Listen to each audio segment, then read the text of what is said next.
before I let you go, what do you make of now the reason why the establishment and the reason why I was sympathetic to Tulsi Gabbard and backed her campaign for president was because there was a time she was telling the truth about Syria and that it was a regime change. We shouldn't be there. We should get out of there and all that stuff. And what do you make of her now? I haven't heard her say anything constructive about Syria right now. What do you make of her turn? Well, I'm sure she's been advised to say as little as possible until confirmation hearings take place or until the new Senate and administration are in session. That has literally happened. Susie Wiles of the Donald Trump campaign has told Tulsi Gabbard and everybody, I think except for Elon Musk, there was reports that she told Elon Musk, but he hasn't shut up. So, but Tulsi Gabbard for sure, Pete Hegseth and RFKJ and the rest. There was a memo that was sent out. Jimmy Dore is going to talk about Tulsi here, but Donald Trump said, shut the hell up, all of y'all, until we get you confirmed. And I can't blame him. So Jimmy Dore is going to talk about Tulsi Gabbard with Max Blumenthal. Max Blumenthal of the Gray Zone, somebody who does great work, but I do have problems, especially with him allegedly doing things behind the scenes to kind of discredit and take out politically young Nick. But they do have a point here. Tulsi Gabbard is inconsistent. Let's get back to Jimmy Dore, Max Blumenthal, breaking it down on the Jimmy Dore Show. Because a few weeks ago, we were told she had an uphill fight to being director of national intelligence. She was obviously under an enormous level of attack from the national security establishment. And why would they be attacking her? Well, because she took one of the most courageous stands on Syria of any member of the U.S. government. Went there and visited and met with all factions. She met with the opposition. They threw her under the bus, of course. And she met with the leader, which you have to do, Bashar al-Assad, if you're going to be a diplomat and try to broker peace to end that conflict that was leading to so much death. And that's what any American official should be doing. But she was working against the interests of the U.S. government that wanted to get to the point we're currently at, where Syria is being recolonized and is basically destroyed as a state, just as Libya was. So she came back. I went to her press conference in 2017 where she called for the Senate, the House first, and then the Senate to pass a bill banning U.S. weapons to jihadist groups, not just Al-Qaeda, but Harar al-Sham and other groups that were involved in hideous atrocities across Syria and that explicitly stated that they aimed to establish an Islamic State.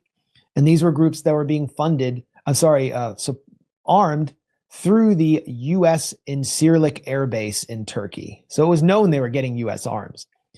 And she was then demonized in the Washington Post by neocons like Josh Rogan and all throughout media for daring to challenge this dastardly program. She's taken positions on, peace in Korea or on Russia that stand at odds with our psychotic national security state. And I think that's brave of her. At the same time, she's taken pro-genocide positions. Before he goes, I think you know where this is going. The inconsistencies with Tulsi Gabbard, Jimmy Dore, Max Blumenthal, and the Jimmy Dore Show. They're highlighting it. Give a like, comment. Let me know what you think. You know where this is going. Ben Shapiro country, tiny hat country, dreidel country, whatever you want to get into, or however you want to describe it. I think the algorithm knows either way, no matter what you say. But we're going to beat around the bush a little bit here and talk about it. That's the inconsistency. Tulsi Gabbard wants to climb the political ladder. She's earned it. She's worked hard. I get it. And if you criticize that country, there ain't no possibility for you. There's no diversity in Trump's picks. Every single one of them supports Ben Shapiro's people. On Gaza, especially as she got closer and closer to Trump world and apparently was guaranteed some kind of position in a future Trump administration, because that's what you got to do. You got to kiss the ring of the Israel first donors of Trump's campaign, like Miriam Adelson. So Tulsi Gabbard's a mixed bag. It's unclear which Tulsi is going to show up. But now we're starting to see reports that she is likely to be confirmed by the Senate. I don't know what to believe, but that suggests to me that she's made some kind of concessions to senators like Lindsey Graham, who is the most neoconservative, most warlike figure in the Senate, who's also the most powerful figure on the Senate Foreign Relations Committee, and who has made himself a figure in the America First world of Trump, despite seemingly standing at odds with what it represents. So I'm worried about the direction Tulsi could be going in, but she'll only be director of national intelligence. I mean, I think what's needed is to have someone bring accountability to the so-called intelligence community that has not produce honest assessments. And remember, it matters for someone who is the head of national security. If they're controlled by a foreign nation, that's pretty problematic. Remember, Trump was constantly being manipulated and attacked by his own intelligence chiefs who would feed him phony intelligence assessments and then go to the media and say Trump disregarded that intelligence assessment. So I think he wants someone loyal in Tulsi Gabbard. And, I have the same feeling about Kash Patel, which is like, I don't actually think he's going to save the FBI from itself. And he's also someone who's really hawkish on Israel. He's not going to end the so-called war on terror and all the crazy fake terror plots and investigations that came with it. But he has said that the FBI needs to be depoliticized and not be used as a weapon against an American president that was elected, that it should possibly be moved from its J. Edgar Hoover headquarters, which is a great idea. It should probably be funded less and have less agents working on political matters and working instead on crime, things like human trafficking and killings across state borders, things like that. So I think that can't be any worse than what we had before, but we'll have to see.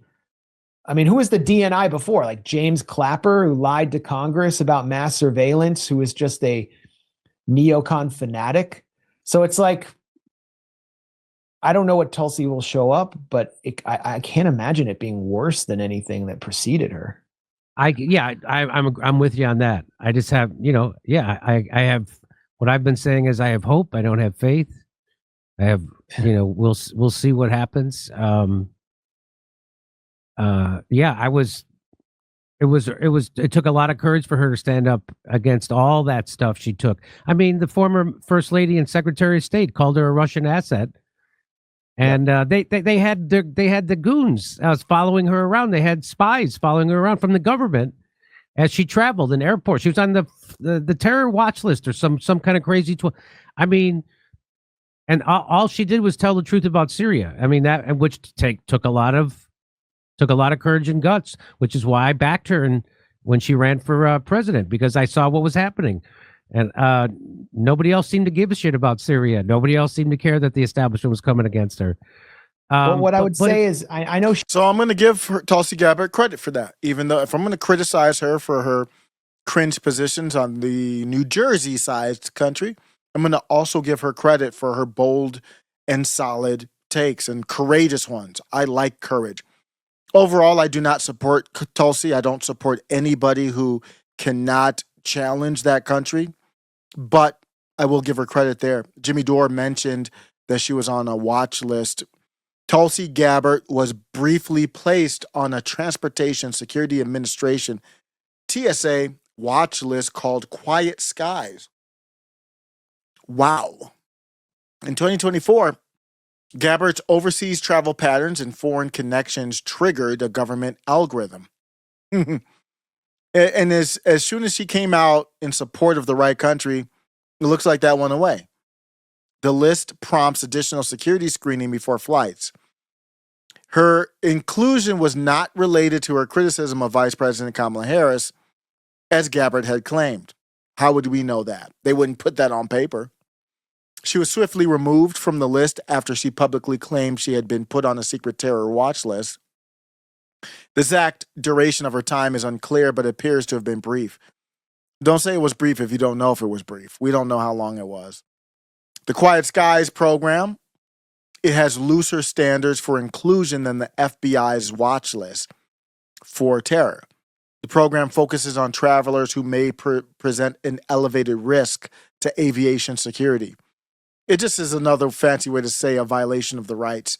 But if you go ahead and you make the right decisions and you see why all these people, your favorite influencer, everybody, all of them, basically, they support a certain thing, even the ones that had courage to speak out at one time, maybe even a guy named Alex Jones as well. There's a reason why they take those positions. The next clip is ready below. Welcome to After Show Carnage.